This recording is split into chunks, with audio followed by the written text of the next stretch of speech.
Então, gente, ontem nós trabalhamos ali até a, até a estrutura fundiária, concentração fundiária e conflito de terras no Brasil. Hoje nós vamos dar a entrada ali nos problemas ambientais do campo, né? Os problemas que são desenvolvidos ali através da má conservação, da má preservação do solo, né, da natureza, devido ali às atividades agropecuárias e extrativas que são desenvolvidas no espaço rural. Além de termos problemas ambientais no campo, nós possuímos problemas ambientais na cidade também que são prejudiciais ao meio ambiente da mesma forma.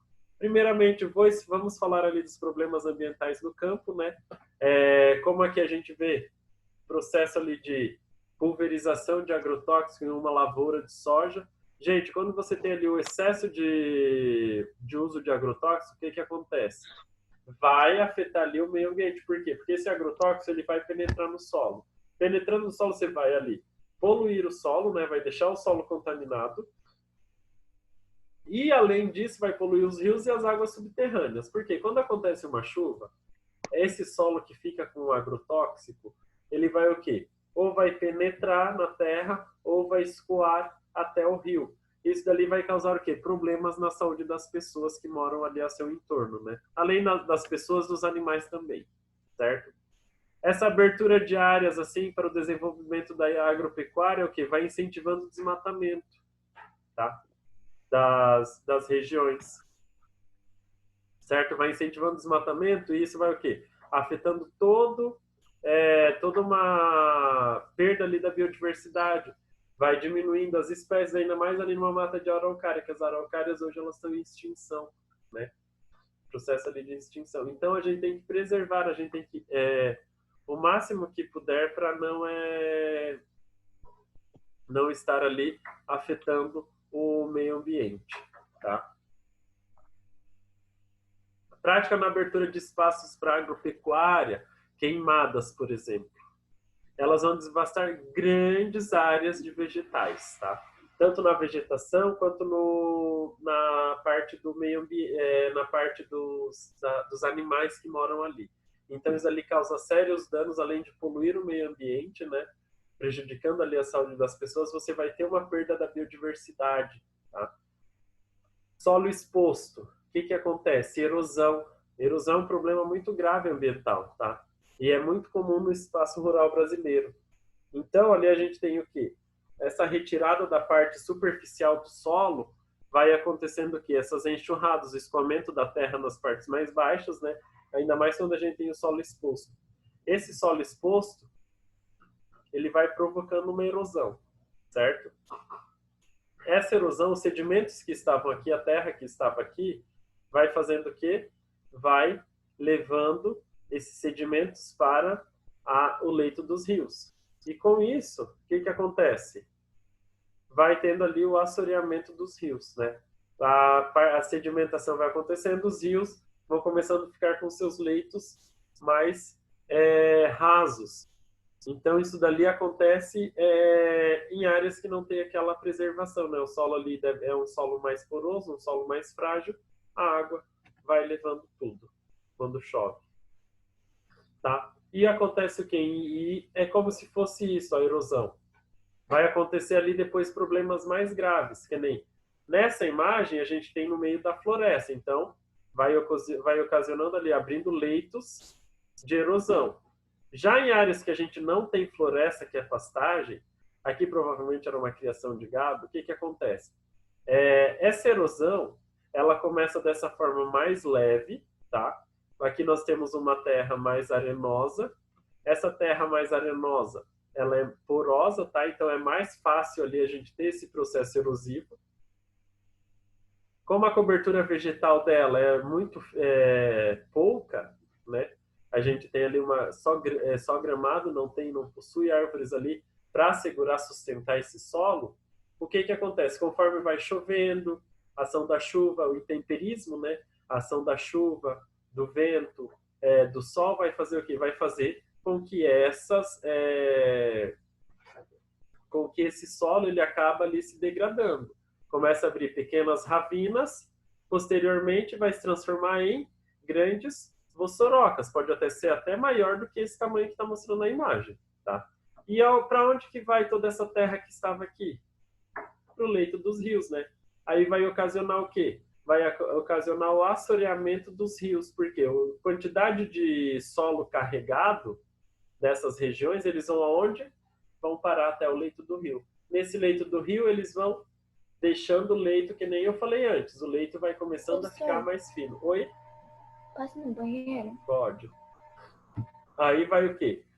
Essas porções de solos carregadas para os rios vai diminuindo a profundidade de quantidade de água dos rios, o que em alguns casos, né, vai afetar até ali a navegação de barcos e navios, tá? Então a gente tem que ter muito cuidado, a gente tem que ter muito assim, dependendo, a gente tem que fazer um estudo ali para ver qual área que a gente pode estar trabalhando, qual área que pode estar desmatando, por quê? Para não ocasionar esses sérios problemas, esses danos ambientais. Porque assim, a gente pode achar que não vai fazer diferença, mas lá na frente, essa má preservação, essa má conservação, tanto do solo quanto da água, vai ter lá na frente, vai ter o seu impacto.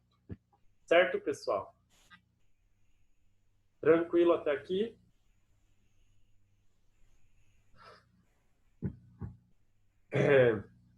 Aí a gente entra na questão do espaço urbano. Na questão do espaço urbano, tá? A gente vai entrar agora a questão do espaço urbano no Brasil, que lá em 2017, 3 anos atrás, 85% dos brasileiros viviam nas cidades já, tá? Então, claro que passou ali por um processo de urbanização, né? Todo o território brasileiro, ele passou ali, teve períodos ali onde que ele era mais rural, aí depois ele passa a se tornar mais urbanos. E em meados do século XX, a população brasileira ela ainda não era urbana, tá? Então, observam lá em 1940, 1950, 1960, claro que antes disso também, tá? Até 1960, a população brasileira ela era uma população rural, onde que a maior parte de sua população vivia nas áreas do campo, tá?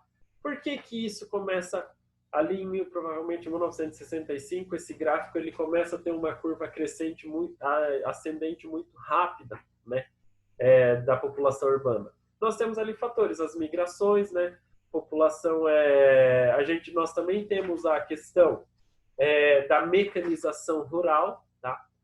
A área rural ela passa ali a ter passa a ficar mais moderna nesse período, onde a gente tem a implementação das máquinas no campo, ou seja, o que 10 pessoas fariam um serviço, hoje, com uma pessoa mais uma máquina, né, ela vai fazer o mesmo serviço que aquelas outras 10 pessoas. Então, compensa para o produtor rural ter menos funcionários, certo? Mecanizar a sua produção para ter mais lucros. Além de mecanizar a produção, você vai ter ali uma maior área que você poderá estar cultivando. Então, isso também ocasionou essa elevada população da área urbana. E também, ali a partir de 1960, nós temos o quê? As leis.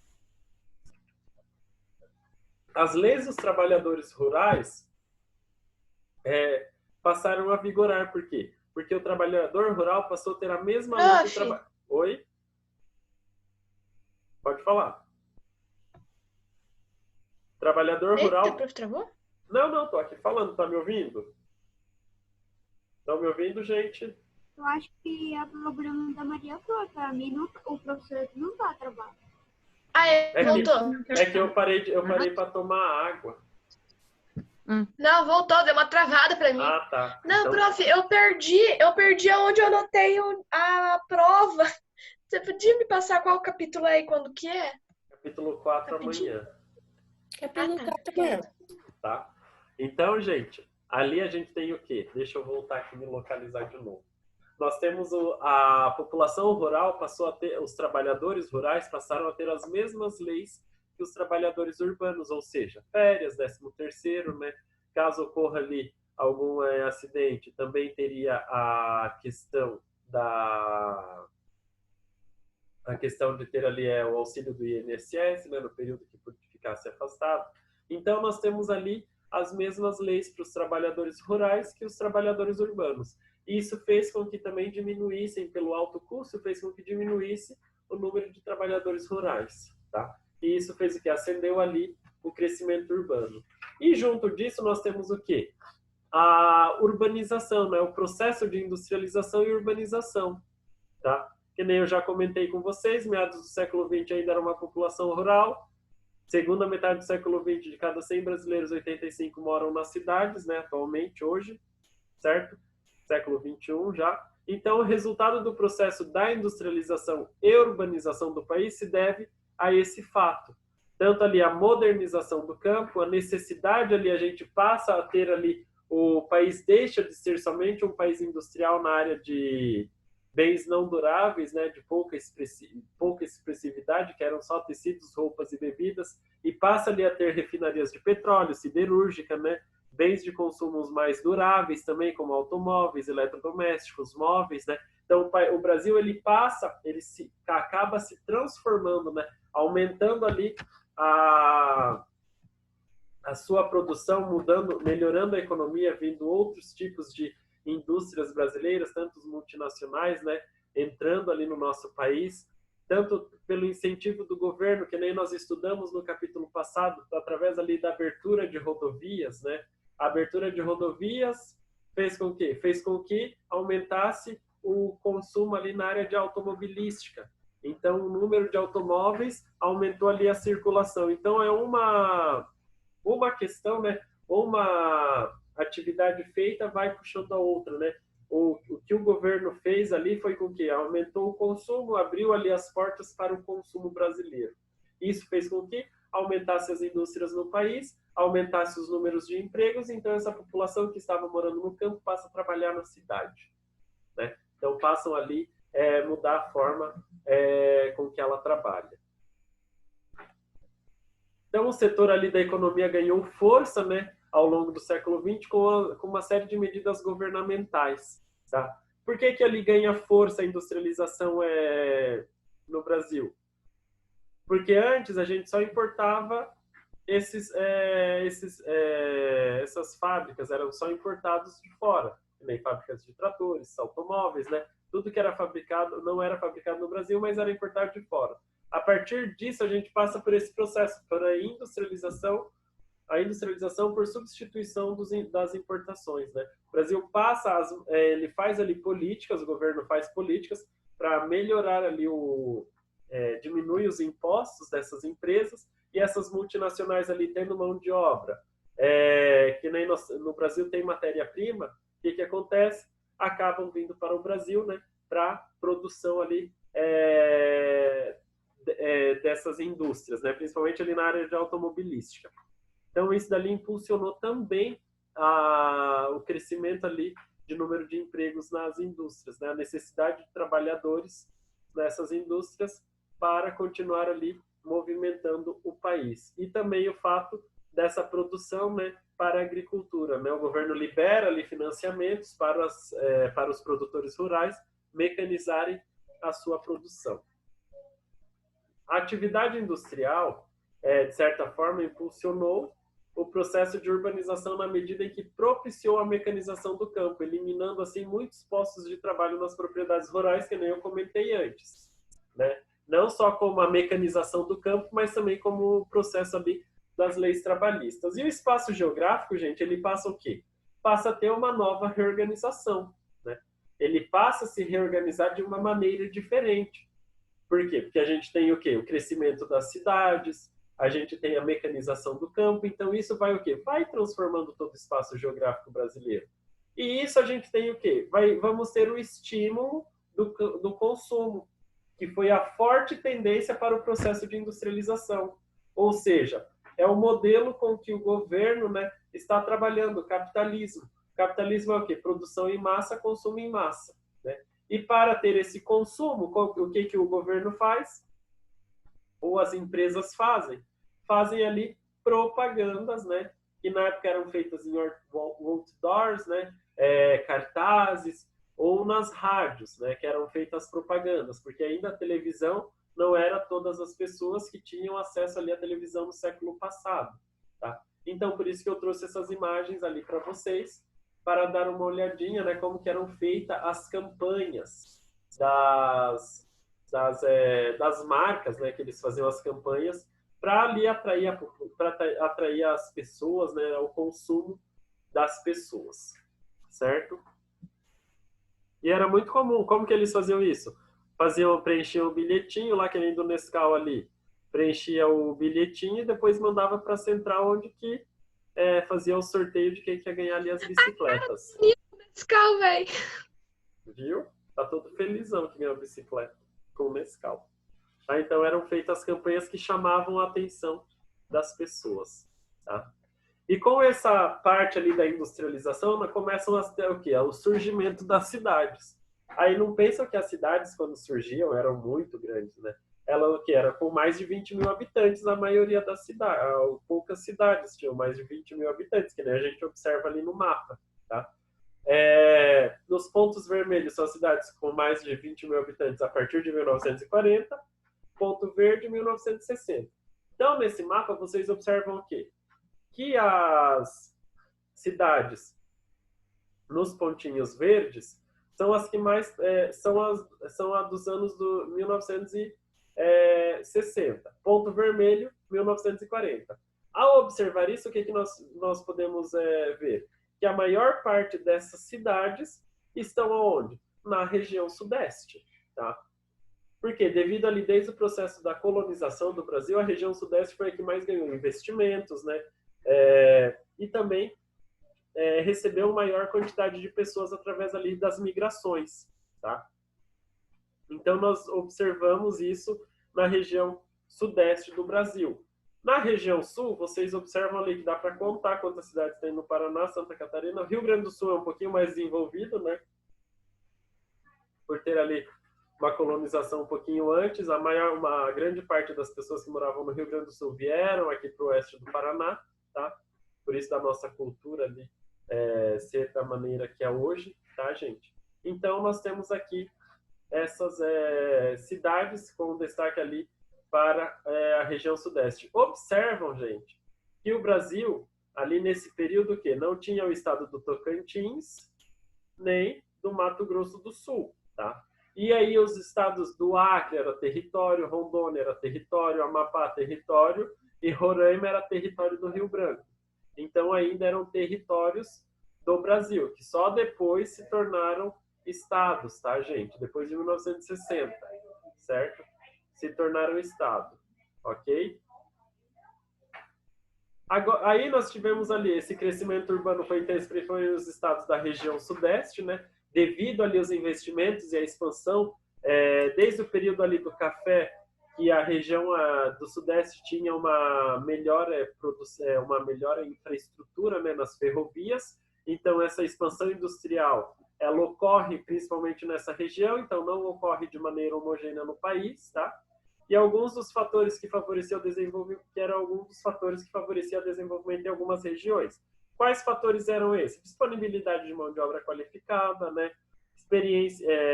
Existência de matérias-primas, infraestrutura adequada, como ali fácil acesso a fontes de energia, né? Para abastecer as fábricas, e o mercado consumidor que atendesse essa necessidade de compra da produção. Então, isso fez com que essas empresas se instalassem, principalmente na região sudeste do país, né?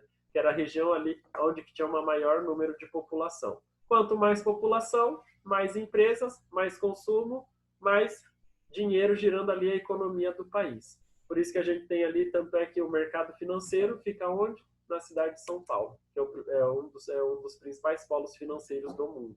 Tá? E o principal aqui da América Latina. Tá? Então, São Paulo é onde fica ali o principal polo financeiro, que tem ali suas metrópoles em volta, que é o próximo assunto. E com isso a gente vai ter o quê? O surgimento das regiões metropolitanas, surgimento das metrópoles, né?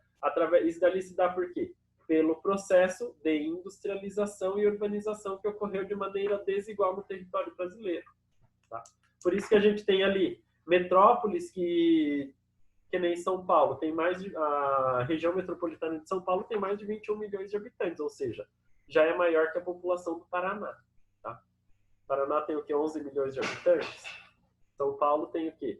21 milhões, a região metropolitana de São Paulo tem 21 milhões de habitantes. Então, as metrópoles são o quê? As cidades densamente povoadas interligadas aos municípios próximos, que exercem influência econômica e política sobre os municípios vizinhos. Então, São Paulo, no caso, ela tem o que? Ali a gente tem uma conurbação urbana. O que seria essa conurbação urbana? Seriam os bairros, né, os bairros periféricos crescendo e se juntando com as cidades que estão em volta dela. Tá? Então, a gente tem ali várias cidades de São Paulo que ficam com uma grande região metropolitana. Essas cidades vizinhas, elas cresceram e já estão todas grudadas em São Paulo, então você não sabe diferenciar onde começa um e termina o outro, tá? Porque elas estão todas interligadas. E ali, que nem nós temos ali São Paulo e Rio de Janeiro, que elas influenciam ali, além de influenciar as cidades vizinhas na região ali, a nível regional, elas influenciam em escala nacional, né? Tanto nos aspectos socioeconômicos do país, como pesquisas científicas, negociações econômicas, produção cultural, tá? Como a gente vê ali, São José dos Campos, São Paulo, regionalmente influenciada pela cidade de São Paulo, tá?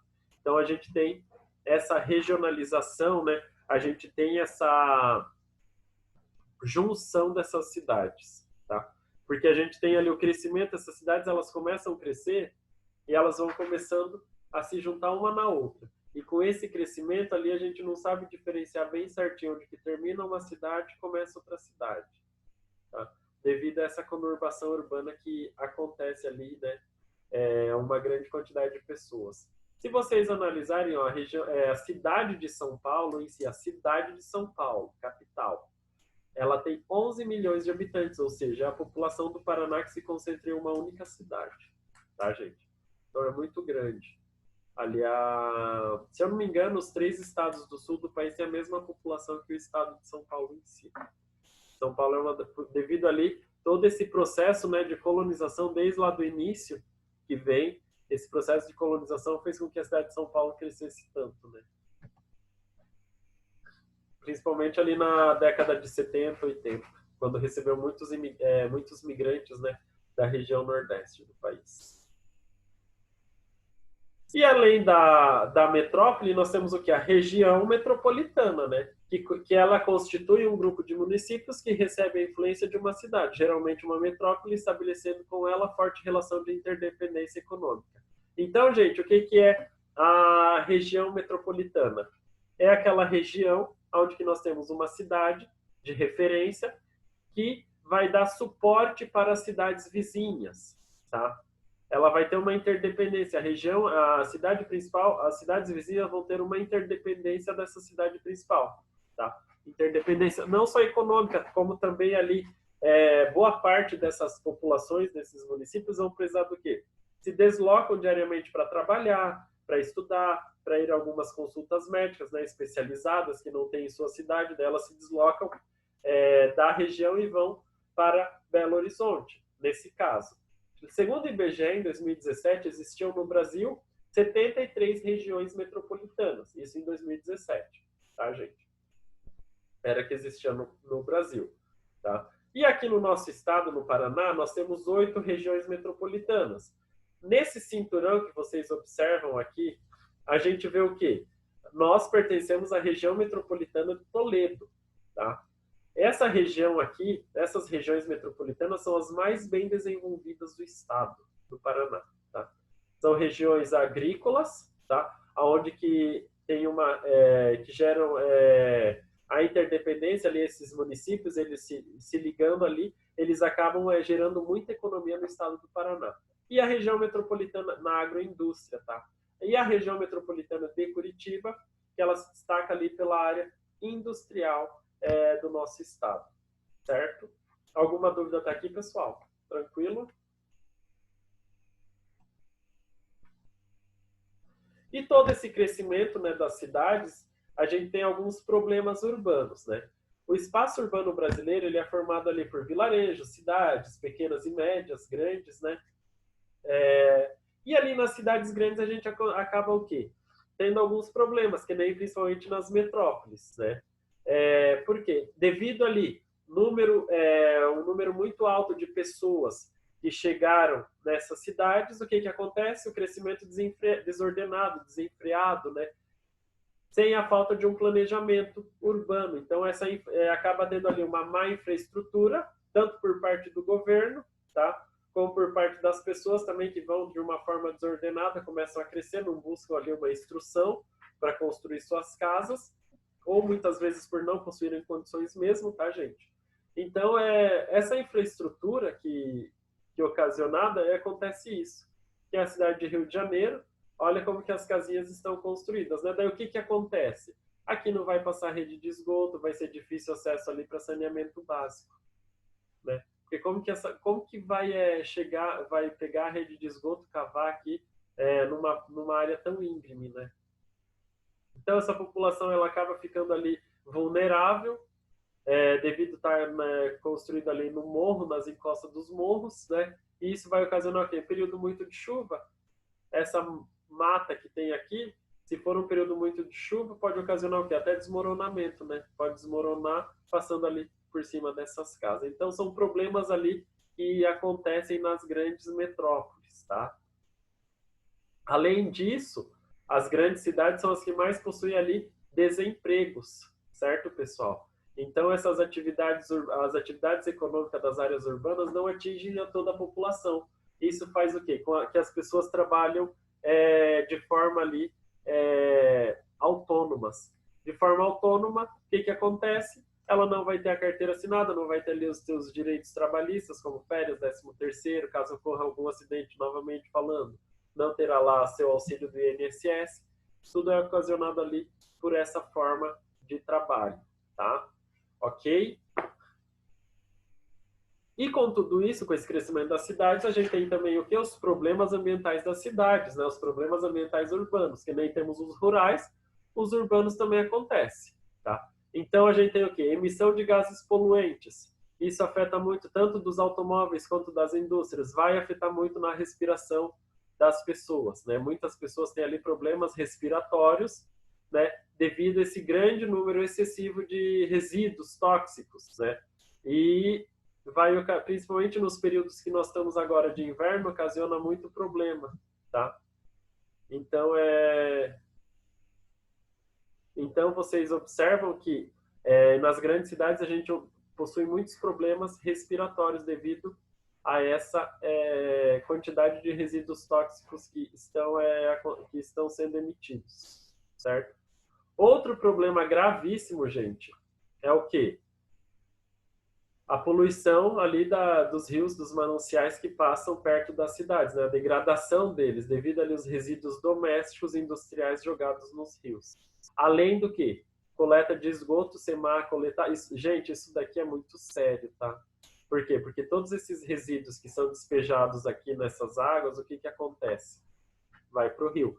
Muitas vezes a água desse próprio rio que está sendo despejada é a água que vai ser lá tratada para a população usar, tá? E sabe que não vai tratar direito essa água, porque tem muitos resíduos tóxicos ali, a água não vai ficar de uma qualidade boa para a população estar utilizando.